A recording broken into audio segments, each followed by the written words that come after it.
Bonsoir à tous et bienvenue. À 5 jours des législatives partielles, la campagne bat son plein dans les villes concernées. À Séguéla, le duel des Bakayoko aura lieu entre le candidat du RHDP Zoumana Bakayoko et celui du PDCI EDS Ali Bakayoko. À ce jour, l'heure est à la mobilisation électorale, vous le verrez dans ce journal. La saison des pluies approche. Une partie des populations abidjanaises, et en particulier celle de la cité à Labra, à la Riviera, ne dorment plus que d'un œil en raison des inondations. L'année dernière, elles ont été parmi les plus grandes victimes. Cette année, des assurances leur ont été données par le ministre de l'Assainissement. Et malgré cela, les inquiétudes demeurent. Et puis à l'étranger, le colonel Assimi Goïta a prêté serment ce lundi à Bamako en qualité de président de la période de transition, censé ramener les civils au pouvoir au Mali. L'homme fort du pays a aussitôt nommé un nouveau Premier ministre et a assuré que son pays respectera tous ses engagements à l'endroit de ses principaux partenaires internationaux. Tout d'abord, direction Mankono, dans cet autre chef-lieu du département du district du Woroba, dans le centre-ouest ivoirien. La campagne électorale pour le scrutin législatif du 12 juin prochain bat son plein. Dans la rue, les deux candidats, Salimata Fofana Meïté du RHDP et l'indépendant Mohamed Fofana, sont à la pêche aux voix, meeting, rencontres de proximité. Tout est mis en œuvre pour rallier les électeurs à la cause de leur victoire au soir du 12 juin. Dans la fièvre de cette campagne électorale à Mankono, un sujet de nos envoyés spéciaux, Thiemé Dandje et Aruna Zeba. Mankono, chef-lieu de région du Béré. La localité à 442 km d'Abidjan est dans la fièvre de la campagne des législatives partielles. Dans les rues, avant les urnes, deux candidats s'affrontent. L'indépendant Mohamed Fofana et le porte-étendard du RHDP, Salimata Fofana. La pêche aux voix. Pour le premier, se fait à véhicule et à pied. Le camp adverse opte pour un giga-meeting. Pour l'occasion, la place publique refuse du monde. Les groupes d'animation rivalisent d'ardeur.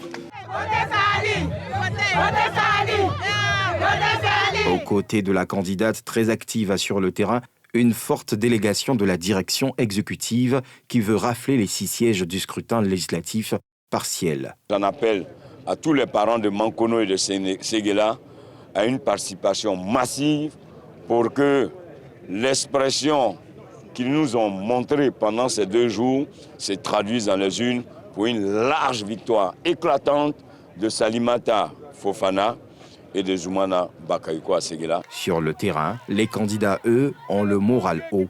Tous croient en la victoire au soir du 12 juin prochain. Le rôle d'un député, c'est d'être dans le peuple, pour prendre les doléances du peuple et représenter le peuple à l'Assemblée nationale. Un député, il ne fait pas de programme de dire je vais faire les routes, je vais faire ceci. Il doit être dans sa population. C'est justement la continuité de l'équipe d'Hassan. C'est une équipe qui a gagné.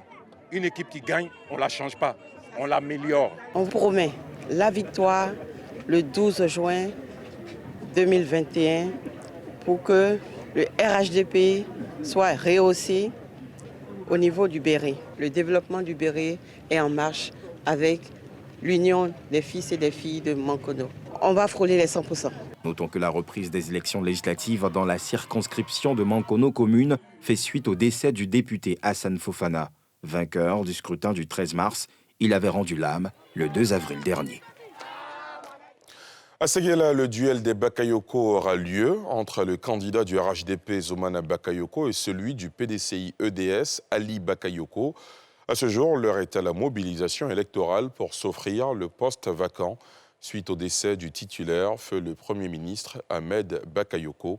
Comment le RHDP et le PDCI EDS se lancent à la conquête des électeurs? La réponse dans ce reportage de Thiemé Dandje et Aruna Zeba. Séguéla, chef-lieu de région du Worodougou. La campagne électorale des législatives partielles bat son plein.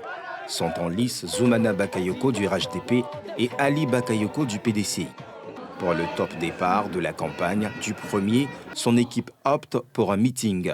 Plusieurs cadres du parti au pouvoir sont à ce premier rendez-vous de la mobilisation électorale sur fond d'hommage au défunt titulaire du poste, Ahmed Bakayoko.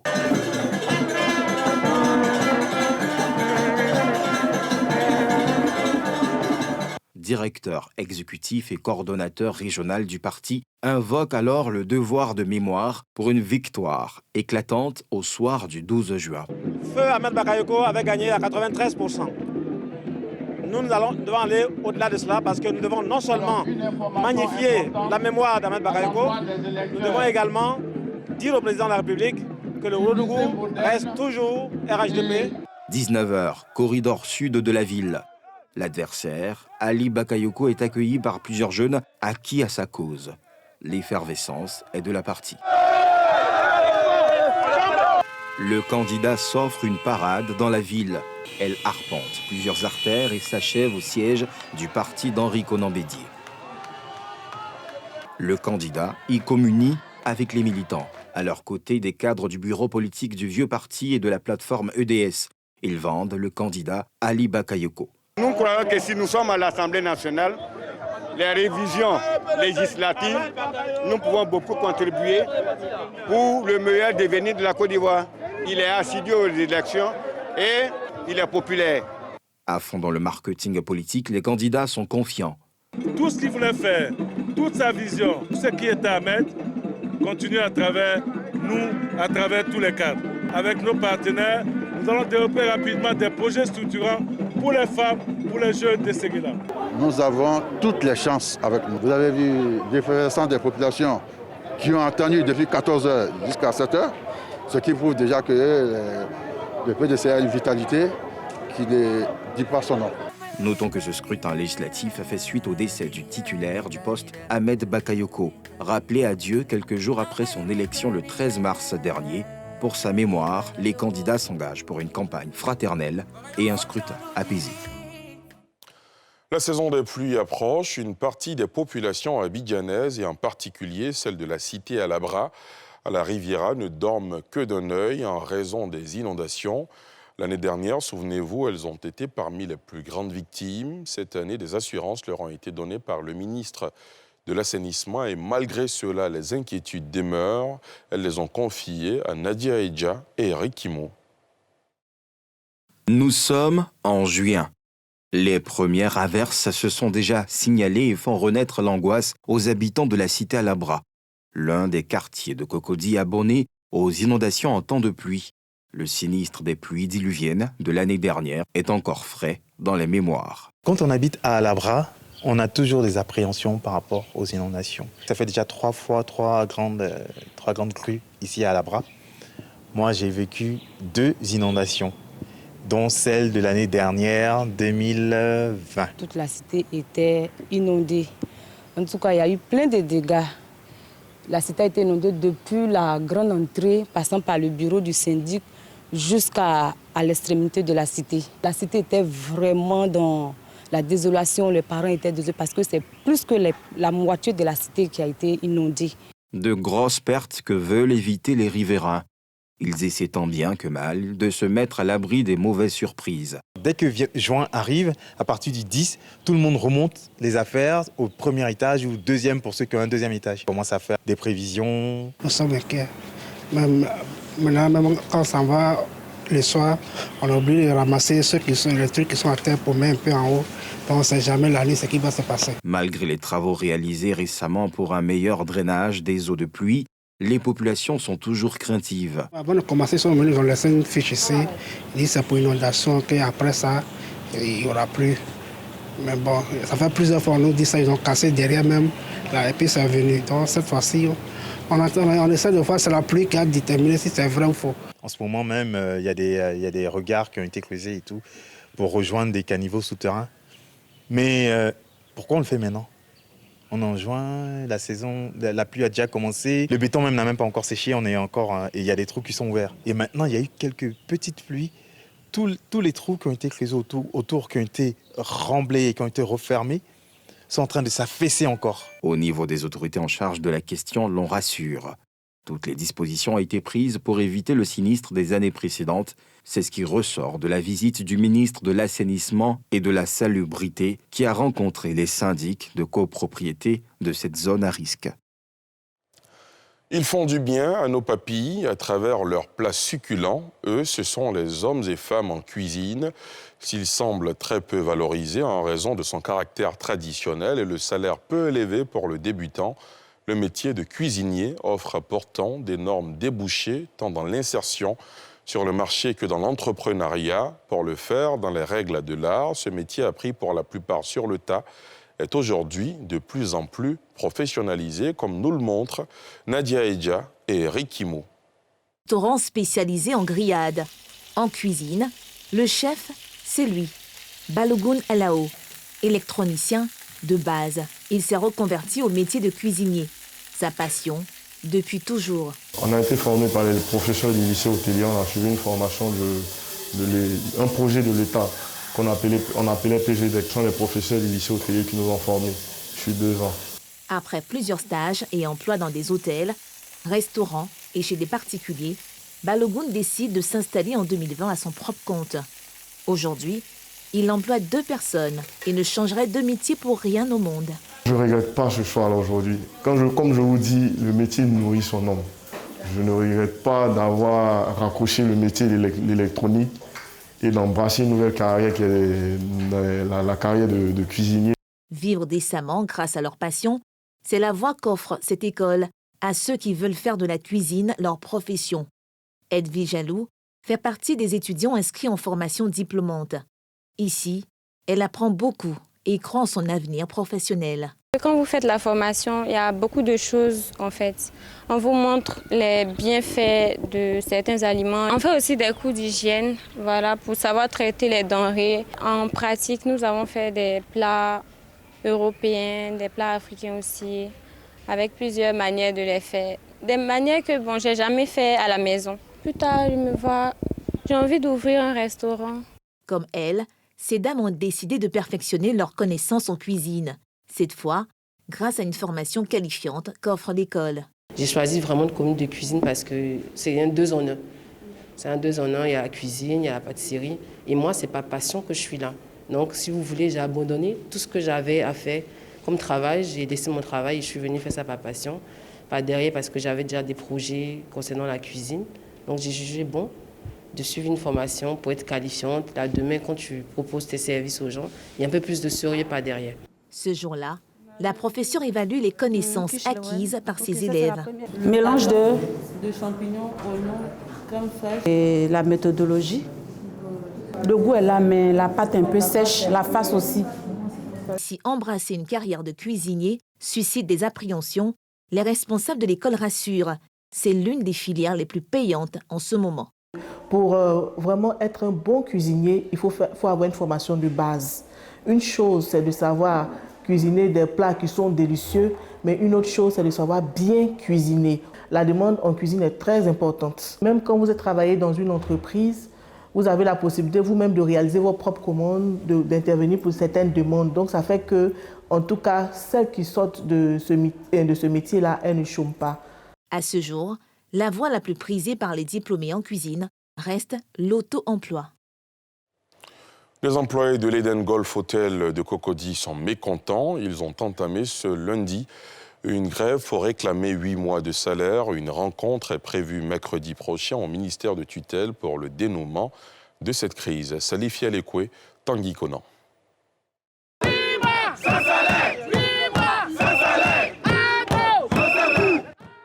Des employés de l'Eden Golf Hotel à Cocody, l'un des plus grands et légendaires réceptifs hôteliers en Côte d'Ivoire, sont en colère.